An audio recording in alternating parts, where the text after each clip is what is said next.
Let's start the worksheet. As you can see, today we are going to start a new lesson that is known as tissue. In the tissue, we are firstly talking of meristematic tissue. How do the cells in our body work, and do plant cell functions the same way as our cell works? Gyan is asking how the different cells in our body works, and do the plants and animal cells work in the same way. So as we know that animals and plant both are multicellular organisms, means having more than one cells, and that too are of different types. So all the cells are not able to perform all the functions. So there is a group of cells that are similar in structure and performing same functions are known as tissue. So different types of tissue, when they combine together, they form organ, and when there are different organs combined together, they form organ system, and different organ system, then they combine together to form an organism. So the different organs which are capable of performing a specialized function in these organisms.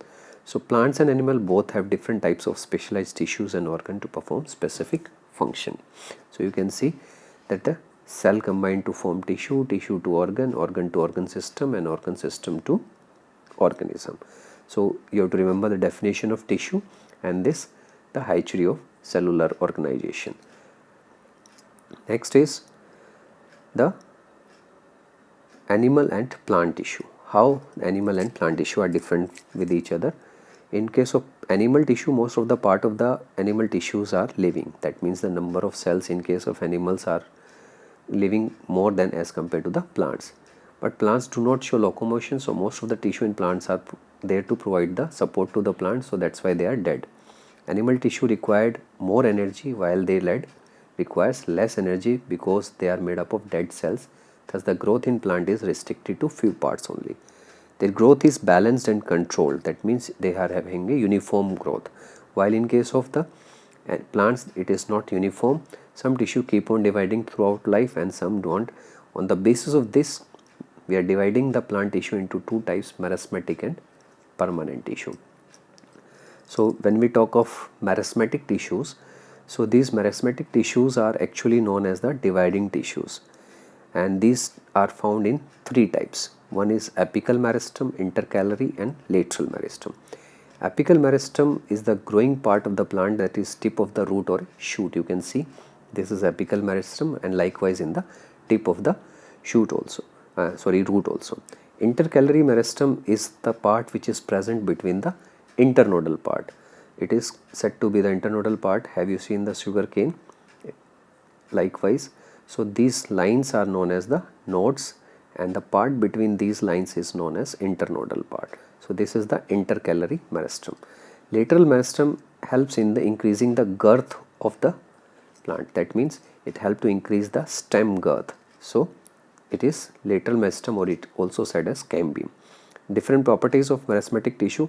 The cells are highly active, they keep on dividing, they have lot of cytoplasm, thin walls, cell walls, and well defined nucleus, and they do not have vacuoles.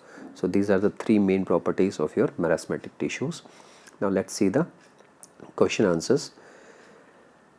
First question is, what are tissue? Tissue, these are a group of cells that are similar in structure and performing same function are called tissue. Okay, write two different between plant and animal tissue. So you can write any two difference from the table which we have just studied. As you can see, most of the part of the animal tissue are living, one difference, and they need no more energy. ठीक है, यहाँ तक लिख सकते हैं आप. Second point, plants do not show locomotion. First point, and most of them are made up of dead cells. You can write, or they need less energy. You can write. So these are the 3 points. Third answer, you have to tell the different types of meristem. So the different types of meristems are apical, intercalary, and lateral. Apical is present on the root and shoot tips, intercalary between the nodal parts, internodes, and the lateral is there to increase the girth. Then the question number 4th,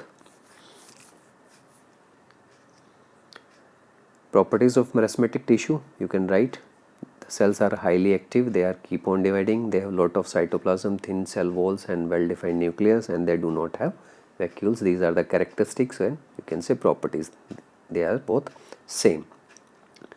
Thanks for watching, and do like, share, and